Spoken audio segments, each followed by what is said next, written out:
Bien le bonsoir, très heureux de vous retrouver pour la principale édition de la soirée. Voici les titres. Un naufrage économique, c'est le terme que Boubacar Camara a trouvé pour qualifier les infractions économiques décrites par le Premier ministre hier face à la presse et qui auraient été commises par l'ancien régime. Pour le leader du mouvement Diengu Tabar, cette situation n'a que trop duré. Ses explications à suivre en début de journal. On ne l'a plus entendu depuis la présidentielle de mars dernier. Déthié Fall se remet en évidence.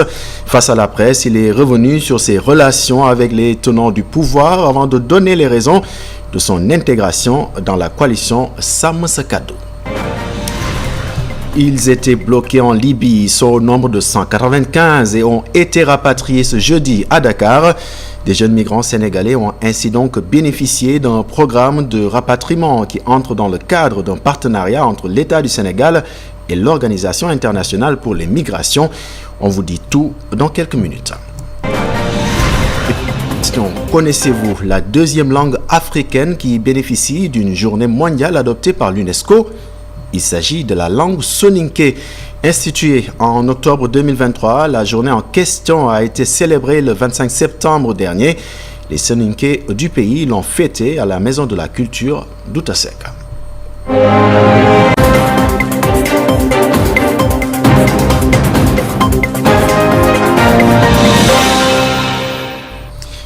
Bien le bonsoir et bienvenue à toutes et à tous. Parlons d'abord du rassemblement de l'Alliance pour la transparence des élections.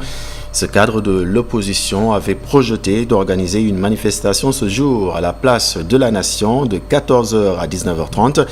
Mais c'est sans compter sur le préfet de Dakar qui l'a interdit.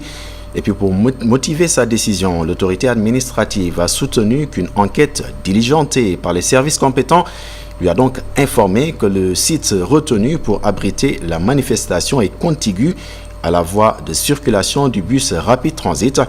Par conséquent, son occupation risque de créer des débordements sur les voies réservées notamment. Et puis le comité d'initiative de l'Alliance pour la transparence des élections, je cite, dénonce et condamne vigoureusement cette volonté de placer le Sénégal sous la férule d'une dictature populiste et se réserve le droit de saisir les institutions judiciaires compétentes contre cette nouvelle violation du droit constitutionnel de manifestation. Fin de citation. A-t-elle annonce une conférence de presse pour informer de la suite de son plan d'action. Et puis Boubacar Camara commente la sortie du Premier ministre. Ousmane Sonko présentait hier avec des membres du gouvernement une situation financière et budgétaire catastrophique avec notamment des dettes contractées et non déclarées par le régime de Macky Sall. Pour Boubacar Camara, le Sénégal a subi un pillage sans précédent et il faut mettre un terme à tout cela. Suivons ces précisions. Un pillage de notre économie. Un endettement excessif que nous avons toujours dénoncé. Une négligence totale pour les investissements, pour lutter contre la pauvreté, pour lutter contre l'ignorance, l'éducation en crise, le chômage, l'insécurité, les maladies. En plus, la corruption qui avait pris des proportions incroyables. Aujourd'hui, ce que nous avons trouvé dans ce pays-là nous a rendus tristes. Mais cette tristesse-là doit être corrigée. Les Sénégalais sont fatigués. Les Sénégalais ont été trompés. Et aujourd'hui, c'est le moment de corriger ça. Sans cruauté inutile, sans excès, en respectant les droits et les libertés de tout le monde, mais en étant extrêmement ferme. Une sortie du Premier ministre qui suscite de nombreuses réactions. À Guédiawaye précisément, il est à noter que les populations ne s'entendent pas sur une thèse. Certains voient dans la sortie de Ousmane Sonko une manœuvre politique visant ainsi à discréditer ses adversaires. Voyons tout cela dans le reportage signé Mamadou Lamine Fati. La sortie du gouvernement face à la presse n'est pas du goût de Bassirou Meng, habitant du quartier Cheikh Wade de Guédiawaye, qui estime que la conférence de presse du Premier ministre avait pour seul objectif de discréditer ses adversaires. Si le Premier ministre avait des révélations à faire, il aurait dû les faire avant la convocation des élections. Pour moi, il est en campagne pour détruire ses adversaires politiques. Maguette Gueye, maçon de profession, est quant à lui partagé sur le discours du Premier ministre, hésitant entre un message à portée politique ou sociale. S'il l'a fait dans le but purement politique, je ne serai pas d'accord. Malheureusement, les politiques nous ont habitués à ne pas dire la vérité. Et cela doit changer. Il n'a qu'à nous dire la vérité, comme il l'a toujours fait. Youssouf Sonko, de son côté, pense que les précédentes autorités ont abusé de la confiance des Sénégalais. Et il estime que les accusations du Premier ministre sont fondées. Ce qu'ils nous ont révélé, donc, ça montre que les personnes qui nous dirigeaient auparavant, ils ne nous disaient pas la vérité. Donc, ils nous montraient, c'est comme ils nous montraient ce que ils veulent que nous voyons. Mais ce qui est au fond du problème, ils ne nous révèlent pas cela. Et donc, on ne peut pas diriger un pays en faisant croire aux gens ce qui n'existe pas. Le Premier ministre a évoqué les gens qu'il a nommés. Donc c'est des personnes qui ont eu à diriger nos finances. Ils devaient répondre à ces accusations. Ce n'est pas politique. La conférence de presse du Premier ministre Ousmane Sonko divise les habitants de Guédiawaye. Certains jugent que ces déclarations sont justifiées, tandis que d'autres y voient uniquement de la politique politicienne. Pendant ce temps, Déthié Fall rompt le mutisme. Après 6 mois de silence, le leader du Parti républicain pour le progrès a tenu donc une conférence de presse. Il a d'abord tenu à réfuter les accusations selon lesquelles ses relations avec les tenants du pouvoir ne sont pas au beau fixe. Déthié Fall a également précisé n'avoir aucun contact avec l'ancien président de la République, désormais membre de la coalition Sàmm Sa Kàddu. Il en a donné les raisons dans ce compte rendu signé Elisabeth Tina. En conférence de presse ce vendredi, Déthié Fall sort de son mutisme. 6 mois après l'accession au pouvoir du président de la République, Bassirou Diomaye Faye. Après 3 ans de lutte auprès du parti PASTEF, le leader du PRP parle enfin de ses relations avec les leaders du nouveau régime. Ces 6 derniers mois, je n'ai pas eu de contact ni avec le président Ousmane, ni avec le président Bassirou Diomaye Faye. Et je comprends. Ils ont de hautes responsabilités. À l'approche des élections législatives, le silence de PASTEF n'a donné qu'un choix au leader du Parti républicain pour le progrès, intégrer la coalition Sàmm Sa Kàddu. Ce qu'on pouvait faire avec eux s'il y avait cette association. Mais comme le contact n'est pas établi, nous avons naturellement travaillé à mettre une coalition. Il a saisi l'occasion pour démentir tous les propos qui soutenaient que Déthié Fall est complice de Macky Sall. Jamais je ne m'asseyerai avec Macky Sall. Je ne brûlerai jamais cette crédibilité, cette confiance que les Sénégalais ont à mon endroit. Déthié Fall, membre de la coalition Sàmm Sa Kàddu, a donc justifié son choix. L'acteur politique n'a pas manqué d'insister sur l'absence de conflit entre le PASTEF et le PRP. Et puis après les fortes pluies qui se sont abattues à Dakar, nous faisons le constat. À Grand-Yoff précisément, les habitants déplorent l'intrusion des eaux dans leurs chambres. Ils appellent donc à des mesures urgentes, tandis que plusieurs quartiers de Dakar restent encore inaccessibles. Le reportage est signé Khadija Nadjouf. Après 2 jours consécutifs de fortes pluies, les dégâts sont apparents dans ce quartier de Dakar.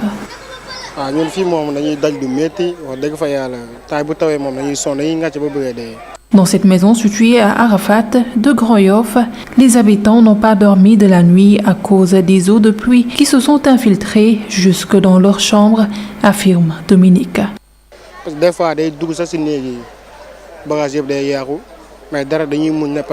Ça entre dans nos chambres et cause beaucoup de dégâts, mais on n'y peut rien. C'est ce que nous vivons à chaque pluie. Toutes les eaux de Dakar se déversent à Grand-Yoff.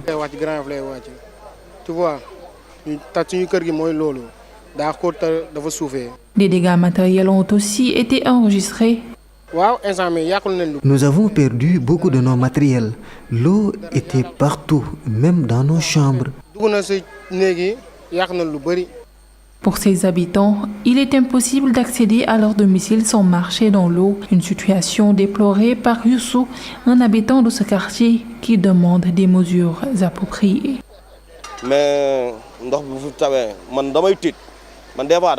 Il y avait tellement d'eau dans le quartier que j'ai dû boucher les rigoles pour éviter qu'elle ne pénètre dans la maison. Personnellement, quand il pleut, j'ai peur. Il est vraiment temps de trouver une solution durable. Des fortes pluies ont touché la capitale sénégalaise ces 2 derniers jours, causant de nombreux dégâts, notamment dans la banlieue et certains quartiers où il est aujourd'hui difficile d'accès. Et puis, ils ont parlé en début de journal, 195 jeunes Sénégalais bloqués en Libye ont donc été rapatriés ce jeudi soir. Ils bénéficient d'un programme de rapatriement qui entre dans le cadre d'un partenariat entre l'État du Sénégal et l'Organisation internationale pour l'émigration. Ces jeunes ont donc été accueillis à l'aéroport international Blaise Diagne par le secrétaire d'État aux Sénégalais de l'extérieur et de quelques responsables de l'OIM, suivant les précisions du secrétaire d'État au micro donc de nos confrères de l'agence de presse sénégalaise. C'est un sentiment de satisfaction parce que lorsque nous sommes arrivés au gouvernement, ça parlait beaucoup dans la presse de jeunes Sénégalais qui sont en Libye, qui sont bloqués là-bas, qui ne parviennent pas à partir. Suite à une discussion que j'ai eue avec notre ministre, Mme Yacine Fall, nous avions convenu que j'allais faire le déplacement pour voir la situation. C'était il y a 2 mois de cela. Une fois arrivé sur place, on a rencontré les autorités, on a rencontré ces jeunes que vous voyez aujourd'hui. Et suite à beaucoup de travail, évidemment avec l'aide de l'OIM, on en est arrivé à ce jour-là. Ils sont à un nombre de 195 familles, tous des Sénégalais. Et le message surtout que je suis venu amener, c'est un message d'espoir. Vous n'êtes pas sans savoir qu'il y a l'avènement de notre nouveau gouvernement avec son Excellence le président Bassirou Diomaye Diakhar Faye et le Premier ministre. Je veux dire à cette jeunesse-là de rester parce qu'ils ont un avenir dans ce pays-là. Le Sénégal a besoin de tous ses enfants. Le Sénégal a besoin de tout le monde pour pouvoir réussir, surtout cette jeunesse-là qui nous a portés au pouvoir. Je veux qu'ils sachent que Rome ne s'est pas fait en un jour. Je veux qu'ils sachent que avec les programmes que nous avons mis en place, Inch'Allah, d'ici quelques temps, s'ils sont patients, peut-être qu'ils partiront, mais ils partiront par la voie légale. Ils partiront en avion et certainement pour aller en vacances. C'était certainement pour ce message-là que je suis venu. Je pense qu'on a amené tous ceux qui voulaient venir, mais au-delà de ces personnes-là, il y a une forte communauté sénégalaise en Libye. Il y en a qui vivent depuis 30 ans, 40 ans et on a des cas assez particuliers. Mais ceux qui sont là-bas, ils sont bien intégrés, ils ont leur famille. Beaucoup viennent en vacances quand ils le voudront, mais nous nous occupons des gens qui veulent venir, espérant qu'on va tellement développer ce pays-là que tout le monde va vouloir envie de revenir et Inch'Allah, d'ici quelques années, on espère qu'on s'en sort. Le travail que nous avons accompli au niveau du secrétariat a fait venir ces jeunes-là, mais le même travail, nous l'avons fait dans beaucoup de pays. Et vous avez certainement entendu dans la presse ces jeunes-là qui sont bloqués au Maroc. Je vous annonce aujourd'hui que le 30, c'est dans quelques jours, 352 jeunes vont arriver ici encore du Maroc. Donc après ce vol-là, il y aura plus de jeunes dans ces centres d'hébergement au Maroc. Et puis Caritas Kaolack se lance dans des activités de préservation de l'environnement. Pour une gestion des déchets solides, les membres donc de cette structure ont donc organisé un atelier international avec leurs partenaires dont l'objectif est de soutenir les populations vulnérables, renforcer les pouvoirs d'agir des acteurs, mais également réduire drastiquement les dépotoirs d'ordures sauvages au niveau de la région. Les collectivités territoriales sont ainsi impliquées dans la mise en œuvre de ce programme, nous dit Sekou Diallo. L'atelier international sur la gestion des déchets solides et la transition écologique organisé à Kaolack par Caritas Sénégal, tenu dans le cadre d'amélioration de ces déchets, a impliqué tous les acteurs pour une bonne gestion de ces résidus. Il vise également l'élimination des dépotoirs d'ordures sauvages. Aujourd'hui, éradiquer un dépotoir alors qu'il n'y a pas un dispositif à côté. Donc ça va de soi qu'aujourd'hui, l'impératif, c'est de construire des infrastructures aux normes pour pouvoir éradiquer les dépotoirs qu'on a, mais pour pouvoir à terme fermer les décharges qu'on a aujourd'hui, qui sont des décharges à ciel ouvert, qui impactent l'environnement, qui impactent la santé humaine, mais qui posent un problème d'esthétique, un problème visuel. La Caritas a lancé un programme aux côtés des collectivités territoriales pour faire face à ces défis environnementaux, mais aussi de santé publique. Un cadre tout simplement de partage de l'expérience vécue, capitalisée, qui nous a permis de modéliser des manières de faire, d'être, des manières d'accompagner nos collectivités territoriales, mais également les dynamiques enclenchées dans les différentes communes qui sont des dynamiques communautaires très appréciables et qui aujourd'hui donnent des résultats assez probants. Caritas Kaolack suit le cycle de gestion des déchets depuis sa production, la pré-collecte, la collecte dans les ménages et le transfert dans les centres de tri et de valorisation des déchets. Cette expérience est élargie dans 3 communes et des résultats probants sont enregistrés. Et puis le Cayor des profondeurs réceptionne un nouveau forage, une infrastructure qui entre dans le cadre de la responsabilité sociétale d'entreprise suite donc à un protocole d'accord signé entre les villages impactés par une centrale solaire et la société d'Enmerina. Une excellente nouvelle d'ailleurs pour les populations se satisfont les autorités locales. Les précisions, c'est avec Isidore Alexandre Sena. Ouf de soulagement pour ces habitants des Cayor du Profondeur. Chef du village de Kel, je prends la parole pour vous remercier. Vous remercier de l'acte que vous avez posé sur les terres de Kel, qui pourra alimenter toute la zone en eau. Ce forage qui fonctionne à l'énergie solaire va non seulement régler le besoin en eau d'un périmètre agricole mis en place par la société Tenmerina, il va aussi aider dans la consommation des ménages. Pour permettre aux populations de faire de l'agriculture à tout moment, hivernage et saison sèche, ils ont foré un forage, ils ont aménagé un périmètre agricole.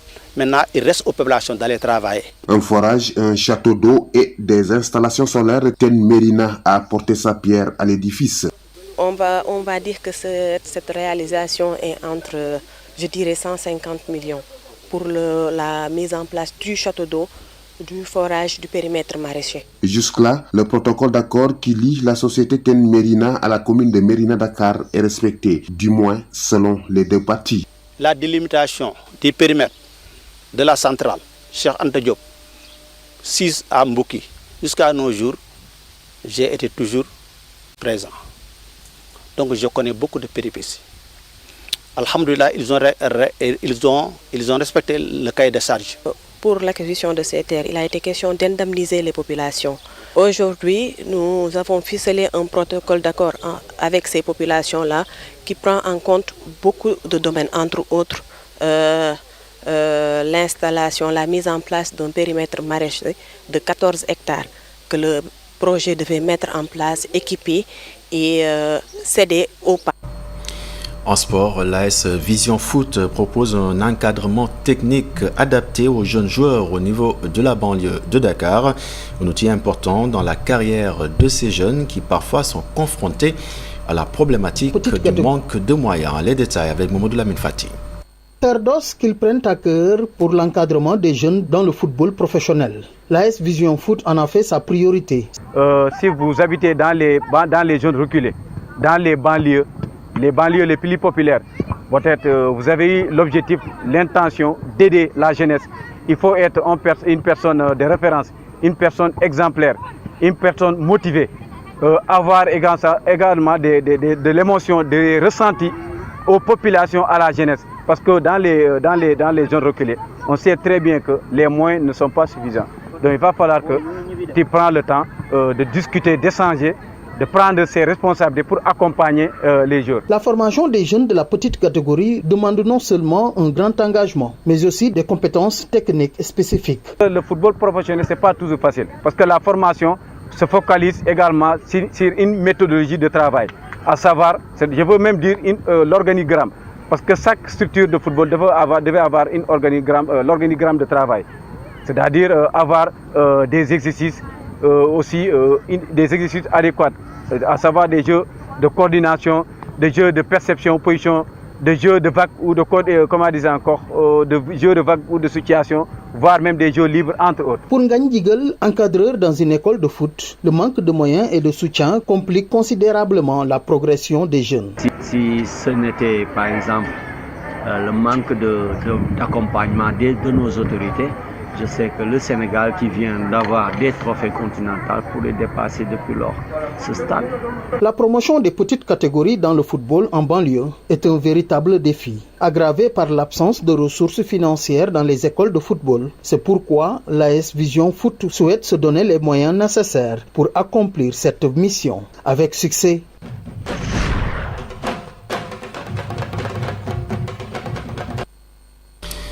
Après le Swahili, le Soninké, la deuxième langue africaine a bénéficié d'une journée mondiale adoptée par l'UNESCO. La première édition a été célébrée ce 25 septembre ici à Dakar. Sachez que les Soninké l'ont fêté en grande pompe au niveau de la Maison de la Culture d'Outasek. Ils disent avoir l'intention d'engager d'autres démarches pour ainsi la vulgarisation de cette langue. Les détails, c'est avec Momodou Dia. La communauté soninké a célébré sa consécration linguistique le 25 septembre, une date désormais dans les annales de l'UNESCO comme journée internationale de la langue soninké. Les soninké, un peuple dont sa langue transfrontalière entre ainsi dans l'histoire. Aujourd'hui, il s'agit de montrer à la face du monde notre fierté, notre satisfaction par rapport à cette consécration linguistique qui consacre la langue soninké le 25 septembre comme journée internationale de la langue soninké. Alors à cet effet, dans toutes les capitales abritant la communauté soninké, de même que dans la diaspora, à l'instant où nous parlons, tout le monde est en fête, toute la communauté soninké est en fête pour célébrer cette journée. Donc comme il se doit, montrer la valeur de cette langue qui est une langue très ancienne, donc qui se parle un peu partout en Afrique de l'Ouest, donc qui est un atout. Donc on peut dire qu'avec ce qu'on appelle la Confédération internationale des associations soninké, nous, soninké, on a un peu réussi à avoir la CEDEAO des États. Donc nous, il y a un festival cyclique de biennale qui tourne un peu partout dans la sous-région, qui fait que vraiment c'est des rencontres du genre, donc pour travailler sur la langue, parce que l'écriture est un peu pratiquée partout. Donc il y a des orthographes qui sont différenciées. Il s'agit de réfléchir sur l'harmonisation de l'orthographe, de créer des outils, des dictionnaires, des glossaires, donc harmonisés. Donc vraiment voilà, et puis essayer de revaloriser le travail scientifique qui se fait sur cette langue-là.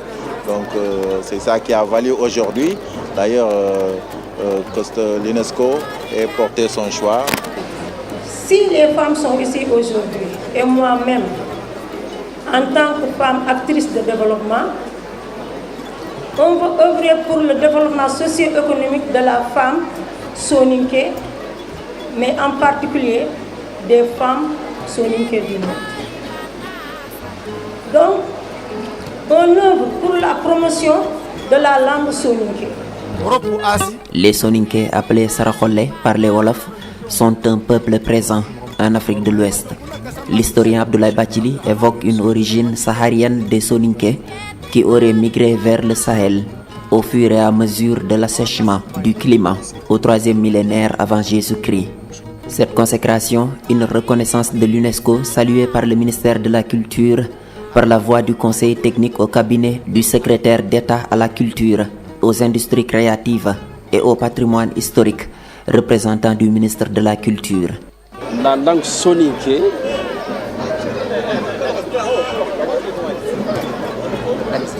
fait partie des langues les plus emblématiques de la sous-région. Pour l'histoire qu'on venait de raconter, non seulement c'est un peuple solidaire, ça il faut le reconnaître, et qui s'est toujours battu pour la valorisation de sa langue. Ce qui lui a valu la reconnaissance de l'UNESCO. En Afrique, jusqu'ici, il y avait une langue qui était reconnue c'est le Swahili. Et la langue soninké vient d'entrer dans l'histoire. Ça peut se comprendre par la sphère géographique que couvre cette langue. Vous savez, elle est transfrontalière, mais également parlée dans plusieurs pays. Et en France, où j'ai vécu un peu, je connais aussi le dynamisme de cette communauté dans la valorisation de cette langue. Donc ce n'est pas étonnant que cette langue soit reconnue par l'UNESCO. Féliciter et remercier la communauté soninké pour tout ce qu'elle est en train d'entreprendre et pour cette grande victoire qui a abouti à la reconnaissance de cette langue au niveau de l'UNESCO. Dans le même sillage, la promotion des langues nationales est l'apanage certes du département éducation nationale, mais le ministère de la Culture compte y apporter son soutien parce que la langue relève du patrimoine. Parce que c'est du patrimoine, justement, et il faut vraiment faire la promotion des différentes expressions de nos différents groupes ethniques sénégalais. La communauté soninké compte célébrer cette journée chaque année. Parallèlement, elle engage d'autres chantiers pour la vulgarisation de la langue soninké.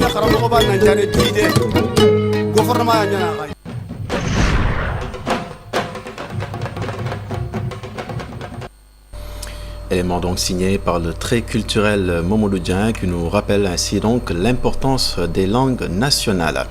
Fin de ce rendez-vous avec l'information. Merci de l'avoir suivi. Excellente soirée, excellente suite des programmes sur la télévision d'ici et d'ailleurs.